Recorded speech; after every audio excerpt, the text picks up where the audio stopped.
If I were to ask you to name the scariest place on earth to live, where would you say that is? Is it Flint or New York City? How about Mexico City or Sao Paulo or Jerusalem? Actually, none of those are the scariest place on earth to live.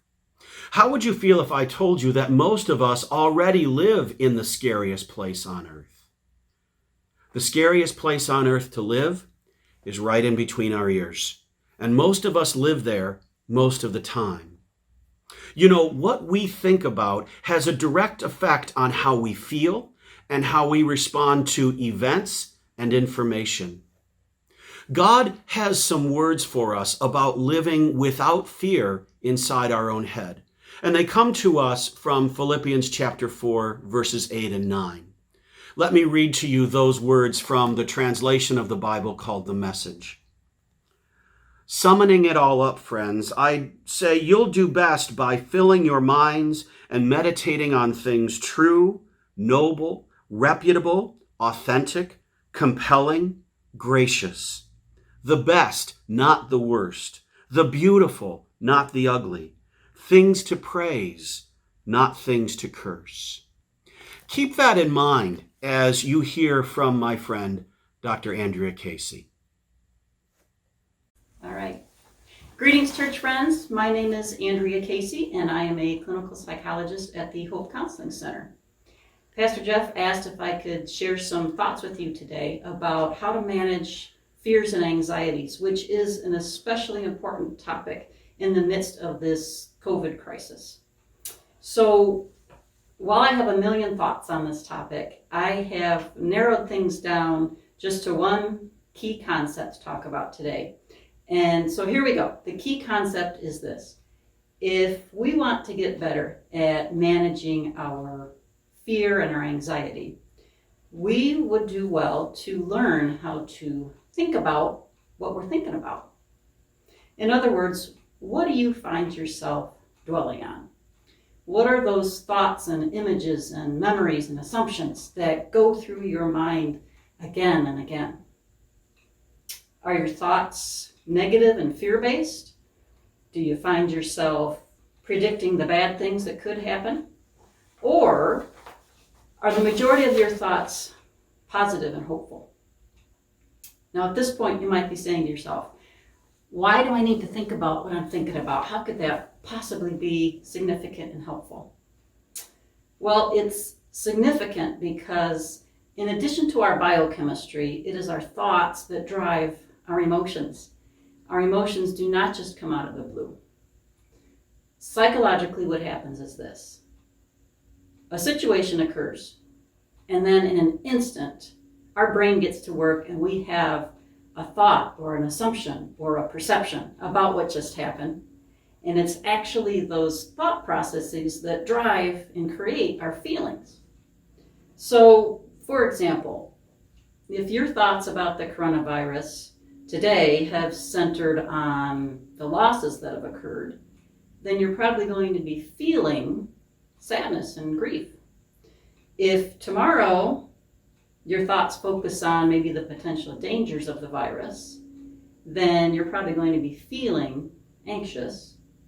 And let's say 2 days from now, if your thoughts focus on some of the injustices that have happened because of the virus, then most likely you're going to be feeling irritable or angry. So what that leads us to is this. In the midst of this pandemic, when we find ourselves dealing with things like unemployment and illness and new ways of going about life and many unknowns about the future, we can help ourselves rein in those negative emotions by learning how to intentionally rein in and manage those thoughts that are going through our mind. But in order to rein in those thoughts, we have to be aware of what our individual thinking habits are. Therefore, be a detective and recognize your particular thinking habits by thinking about what you're thinking about on a regular basis. Now, no doubt this pandemic has been a serious thing, and we all have experienced some very valid negative emotions. But the key here to keep our anxiety and fears at a manageable level. A certain amount of anxiety is good, and in fact, the Lord created us with the ability to get anxious because that helps us survive and that keeps us safe. However, when our anxieties become extreme, they can become handicapping. So what's the solution? How can we moderate our anxieties so that we still feel motivated to follow precautions to keep ourselves and others safe, while also being able to begin to be out and about, back to doing some normal tasks without being handcuffed by too much fear? So I've come up with a few suggestions on how to do that. So number one, first and foremost, spend much more time each day reading God's Word than reading news reports or Facebook posts. It is God's Word that's a lamp unto our feet and a light to our path. Number two, with regard to the virus, inform your mind with accurate, science-based information from our medical professionals. Number three, from a psychological perspective, make a habit of becoming a best-case scenario thinker rather than a worst-case scenario thinker. When you think ahead, imagine how things could turn out well, rather than imagining how things could go wrong. So, for example, when you begin contemplating going to places that maybe you haven't been to in a few months, try to imagine the positive things that could happen, such as going to church and being able to see some church friends that you haven't seen in a long time. Or when you're contemplating going shopping for the first time in a while, think ahead and imagine maybe how you could be the hands and feet of Jesus by being an encourager to the stressed out checkout person at the grocery store. Number four, at the end of the day, check your mental filter. Is your mind filled with thoughts about what went wrong during the day? So I think most of us are familiar with the common example that we can have a conversation with a boss or a teacher or our spouse, and that person can tell us 5 wonderful things about ourselves and 1 negative thing. And most of us exit that conversation thinking about the 1 negative thing that was said instead of the positives. So if you practice thinking about what you're thinking about, and you discover that you have a habit of holding on to the negatives and overlooking the positives, then change your filter.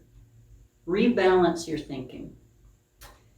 Yes, we do need to acknowledge the negative things that have happened, but we equally need to acknowledge the things that went okay, and especially those things that went right. You don't necessarily need to become a pie-in-the-sky positive thinker. But it is healthy to become an accurate thinker, equally acknowledging the good as well as the bad. Number 5, in addition to practicing accurate thinking, practice being grateful. Why? Because the Lord tells us to. In Philippians 4:9, it says, whatever is true, whatever is noble, whatever is right and pure and lovely and admirable and excellent and praiseworthy, think on these things. And in Psalm 77, the psalmist says, I will remember the years of the right hand of the Lord, and I will remember his miracles of long ago. One of the best ways I have found to keep myself from being overwhelmed by anxiety is to be consistent in looking for things to be grateful for, and in remembering examples from other difficult times in my life when the Lord has intervened and showed his love and his healing and his strength. Number 6, in conclusion, when challenging times come, I often think back to words that I read many years ago from Dr. Robert Schuller. And he said something to the effect of, I am going to be a different person when this problem is past. And I'm going to choose to be a stronger, wiser, more discerning, more compassionate, more faithful person when I exit this problem than I was before this problem began. Dr. Schuler said those words many years ago, but I believe they are a word in due season for us now. Church friends, be safe, be well, think about what you're thinking about. Blessings on your day.